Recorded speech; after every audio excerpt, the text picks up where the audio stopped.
4 astronauts just flew around the moon. The James Webb Space Telescope is finding galaxies that should not exist. Mars is hiding chemistry that scientists cannot explain.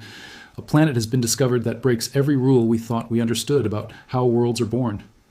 And NASA just unveiled a new telescope that scientists say could win a Nobel Prize for something nobody has even thought to question yet. All of this happened in the last few weeks, and every single one of these stories is real. The pace at which the universe is revealing its secrets right now is not something most people are prepared for, because it is not just that science is making progress. It is that the things being discovered are contradicting the very models and frameworks that scientists spent decades building. The universe is not behaving the way anyone predicted, and the people closest to this data are saying so out loud. Let us start with the one that stopped the entire world for 10 days in April 2026. On April 1st, 2026, 4 astronauts climbed into a spacecraft called Integrity, strapped themselves to the most powerful rocket ever flown with a crew, and left Earth. NASA astronauts Reed Wiseman, Victor Glover, and Christina Koch, along with Canadian Space Agency astronaut Jeremy Hansen, launched aboard NASA's Orion spacecraft on top of the Space Launch System rocket from Kennedy Space Center in Florida. Their destination was the Moon, and for the first time in more than 50 years, human beings were going there. Artemis II was the first crewed mission to travel beyond low Earth orbit since Apollo 17 in December 1972. Think about that number, 54 years. An entire human lifetime. 2 generations of people born, raised, and grown old without a single human being traveling beyond the boundaries of Earth's immediate gravitational neighborhood. And then, on the first day of April 2026, that ended. The mission lasted 10 days. On April 6th, Orion performed its lunar flyby, bringing the crew to within 4,067 miles of the lunar surface. During that 7-hour observation period, the astronauts captured more than 7,000 images of the Moon. They photographed the lunar far side, ancient impact craters, lava flows billions of years old, surface fractures, and color. Variations across the terrain that no human eye had ever studied from this vantage point before. They documented the terminator, the precise boundary line between lunar day and night, where low-angle sunlight casts long shadows that reveal the texture of the surface in extraordinary detail. At their farthest point from Earth, the crew reached 252,756 miles from home. That broke the record set by the Apollo 13 astronauts in 1970, making Wiseman, Glover, Koch, and Hansen the 4 human beings who have traveled farther from Earth than anyone in history. While behind the Moon, Orion entered a planned communications blackout as the lunar surface blocked all radio signals. For approximately 40 minutes, the crew experienced something no human had felt in half a century.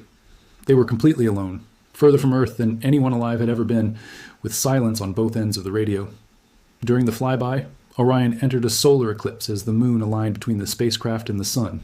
The crew watched the Sun disappear behind the darkened edge of the Moon while the solar corona, the outermost atmosphere of the Sun, glowed around the lunar rim in a halo of light that no observatory on Earth can replicate.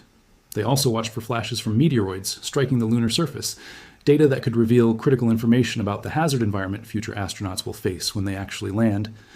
The crew emerged from behind the Moon and witnessed an Earthrise. Just as the Apollo 8 astronauts captured the iconic Earthrise photograph in 1968, the Artemis II crew watched their home planet climb above the curved horizon of the Moon. On April 10th, 2026, Orion splashed down in the Pacific Ocean off the coast of San Diego at 5 minutes past 5 in the evening local time. All 4 crew members were recovered safely by a combined NASA and United States Navy team. They had traveled a total of 694,481 miles. With Artemis II complete, NASA immediately turned its full attention toward Artemis III, the mission that will return human footprints to the lunar surface. The first crewed landing is currently targeted for 2028, and after that, the plan is to never leave again. But even as the world was watching those 4 astronauts fly around the Moon, something else was happening simultaneously across the entire landscape of space science that deserves just as much attention. Because the James Webb Space Telescope has been running for several years now, and the data it keeps sending back is systematically dismantling some of the most foundational assumptions in modern cosmology. Webb was designed to see farther back in time than any instrument in history. It can detect light from the first galaxies that formed after the Big Bang, meaning it is essentially looking at the universe as it existed more than 13 billion years ago. When it launched, scientists had very specific predictions about what those early galaxies would look like. They expected to find small, faint, irregularly shaped collections of stars, just beginning to form in a universe that had barely started to organize itself. What Webb actually found was something entirely different. Across the first billion years after the Big Bang, the telescope revealed massive, bright, well-structured galaxies blazing with star formation at rates that the existing models of galaxy evolution said were impossible at that stage of cosmic history.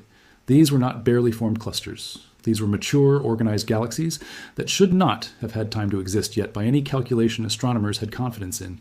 Carnegie astronomer Alan Dressler, one of the scientists who helped conceive the Webb telescope in the first place, described these infant galaxies as having bursty star formation, producing stars at rates far faster than anything anticipated at that early period.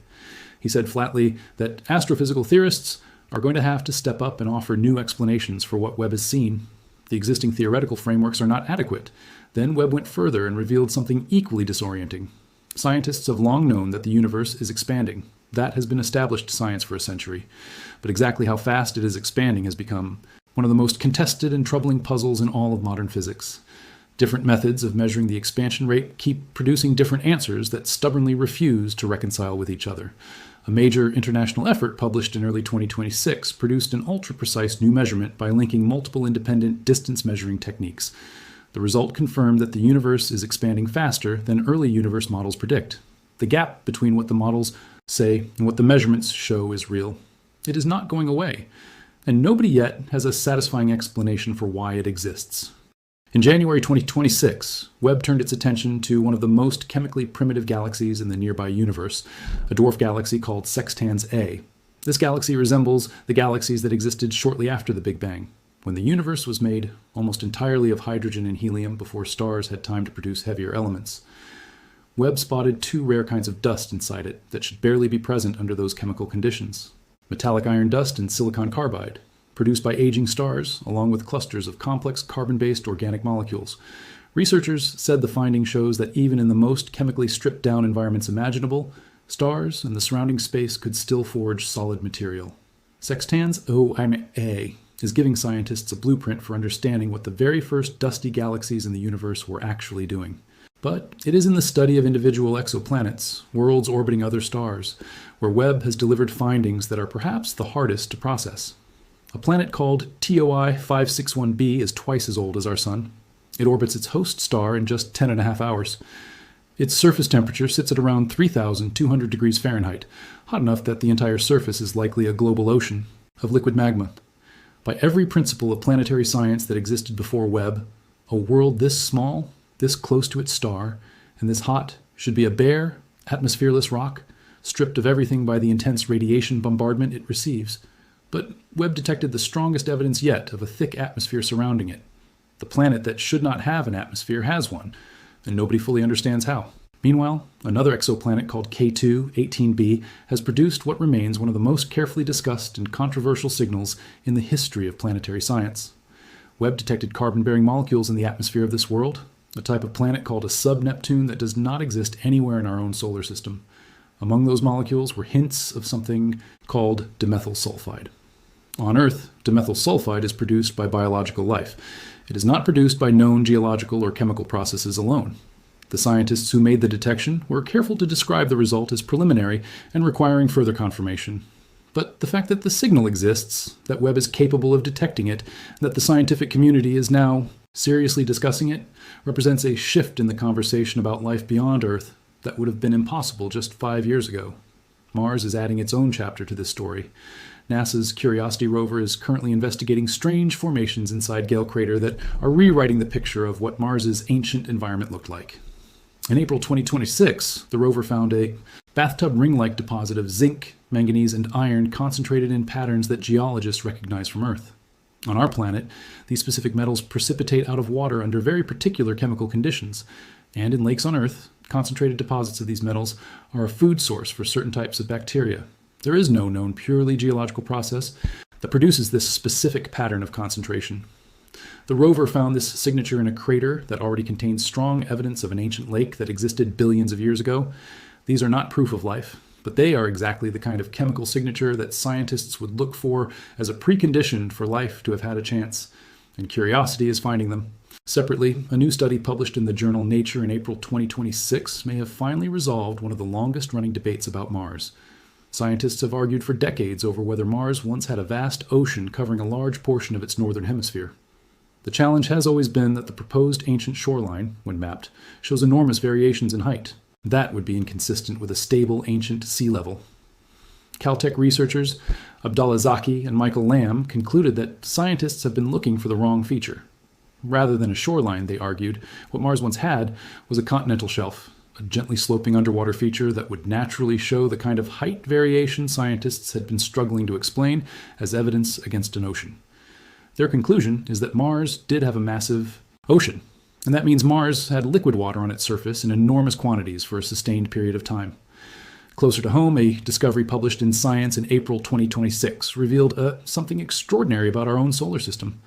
Researchers used the ADAspace space telescope to isolate and measure, for the very first time, the soft X-ray glow being produced by our own solar system. It turns out that our sun and the bubble of charged particles it generates around the solar system, called the heliosphere, produce a measurable X-ray signature that has been contaminating astronomy data for decades without scientists fully accounting for it.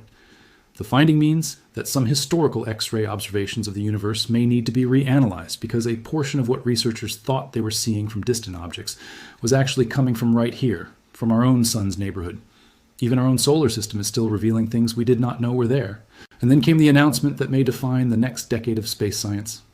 On April 22, 2026, NASA unveiled the Nancy Grace Roman Space Telescope at the agency's Goddard Space Flight Center in Maryland. Roman has just completed construction and is wrapping up pre-launch testing ahead of a potential 2026 launch. Its mission is unlike anything previously attempted. While the James Webb Space Telescope stares deeply at specific targets with extraordinary precision, Roman will do the opposite. It will scan enormous swaths of sky simultaneously, surveying the universe at a scale that no previous instrument has achieved. Its goal is to map tens of thousands of exoplanets, survey galaxies across vast regions of the cosmos, and gather unprecedented data on dark matter and dark energy, the invisible forces that make up roughly 95% of everything in the universe and that science still cannot fully explain. Astrophysicist Julie McHenry, who led the Roman project, described the telescope's potential as fundamentally changing the understanding of the structure of the universe. And in one of the most striking statements any NASA official has made about an upcoming mission, Melton noted that if Roman wins a Nobel Prize at some point, it is probably for something scientists have not even thought about or questioned yet. That is how wide the aperture of the unknown is that this telescope is preparing to look into. The pace of all of this is the thing that is genuinely difficult to absorb. In 1 month in 2026, humans flew around the moon for the first time in 54 years. Webb revealed that our models of galaxy formation in the early universe are fundamentally incomplete. Mars yielded chemistry that matches the conditions under which life sustains itself on Earth. A planet broke every known rule about what kind of worlds can hold an atmosphere. A new telescope, capable of rewriting entire fields of science, completed construction and is preparing to launch. This is not a slow march of incremental scientific progress. This is a period in which the accumulated power of decades of engineering, investment, and human curiosity is coming to fruition all at once. The universe is speaking, and it is saying things that nobody fully predicted it would say. The models are bending, the assumptions are cracking, and the instruments now powerful, enough to see what was previously invisible are showing humanity a cosmos far stranger, far richer, and far more full of possibility than even the most optimistic scientists dared to openly imagine just a few years ago.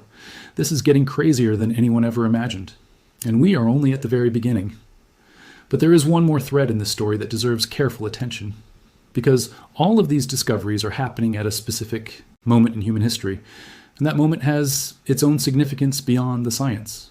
For the first time, multiple independent space agencies and private companies are simultaneously pushing the boundaries of what is possible. NASA's Artemis program is progressing toward a sustained human presence on the moon. SpaceX's Starship continues development toward Mars missions.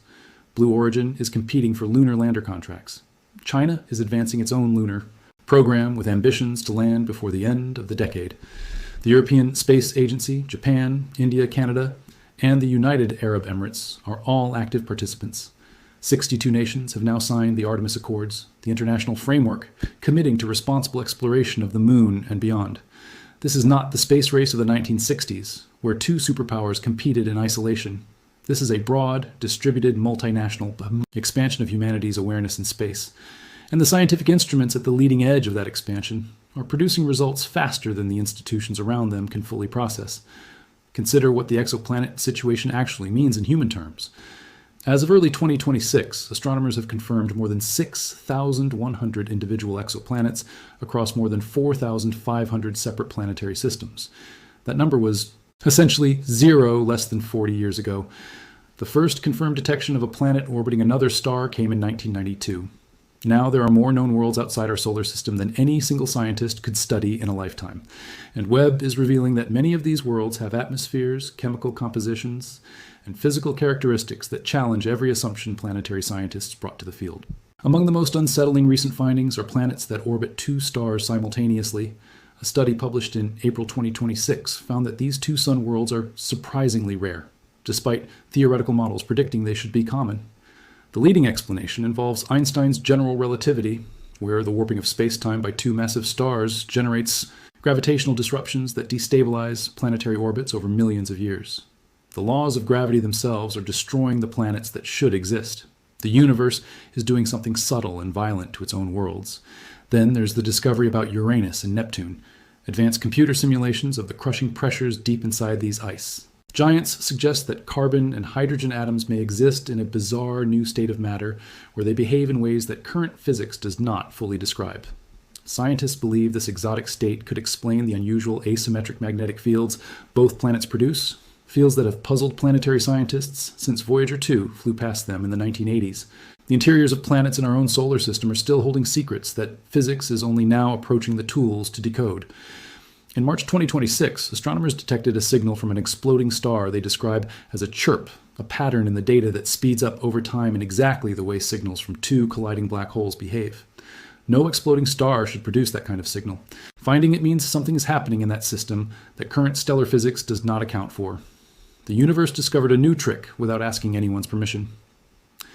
In April 2026, scientists measured the jets produced by the black hole in a system called Cygnus X1, using a planet-sized network of radio telescopes that turned the entire Earth into a single instrument. The measurement confirmed these jets carry power equivalent to 10,000 suns. That is a direct measurement, 10,000 suns worth of energy in two narrow beams, produced by material falling into an object so dense that not even light escapes it. Undergraduate students at a university astronomy program made a discovery in April 2026 that would have required a full professional research team in any previous era. While combing through massive public astronomy datasets for a class project, they identified one of the oldest stars ever found, a stellar relic from the very dawn of the universe drifting through the outer edges of the Milky Way. This star is composed almost entirely of hydrogen and helium, with almost none of the heavier elements that later generations of stars produced through nuclear fusion. It is a cosmic time capsule from the universe's first era, wandering through our own galaxy. Students found it from a class project. NASA's Artemis II mission carried the crew home on April 10, 2026. 14 days later, NASA was already at Goddard unveiling the Roman Space Telescope to the press. The 4 astronauts who flew around the moon were back in Houston undergoing medical evaluations. Engineers were already analyzing Artemis techno-performance data to inform Artemis III. Scientists around the world were writing papers about what Webb showed them the previous week. Graduate students were running simulations trying to explain why the universe's early galaxies looked nothing like the textbooks said they should. The pace does not slow down. There is no pause. The universe is not waiting for humanity to catch up with what it is already revealing. What is happening in space science right now is not a collection of separate stories. It is a single story. The story of a species building the tools capable of finally asking the universe its deepest questions and receiving answers that are more complicated, more unsettling, and more full of possibility than anyone predicted. The answers are coming faster than expected. The discoveries are stranger than the models allowed for. The instruments are more powerful than previous generations imagined. And the questions they are raising about life, about the nature of matter, about the origin and fate of the cosmos, are the most profound any mind has ever attempted to answer. This is getting crazier than anyone ever imagined. And the most extraordinary part is that we are only at the very beginning.